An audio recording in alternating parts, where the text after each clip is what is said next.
पंच लोकांच्या विविध समस्यावर जिल्हा परिषद उपाध्यक्ष यांच्या शासकीय निवासस्थानी एक आढावा बैठक ठेवली होती।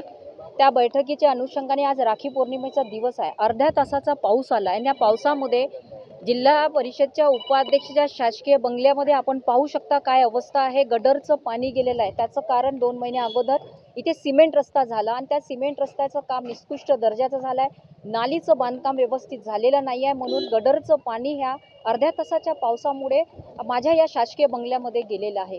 नागपूर जिल्ह्यामध्ये चिकनगुनिया डेंग्यूचं प्रमाण इतक्या मोठ्या प्रमाणात आहे आणि शासकीय निवासस्थानी जर असं गडरचं पाणी जात असेल तर सामान्य माणसाची अवस्था या सिमेंट रस्त्यामुळे नागपूर जिल्ह्यामध्ये काय झाली असेल हे आपण पाहायला याच्यावरून आपण अंदाज लावू शकता।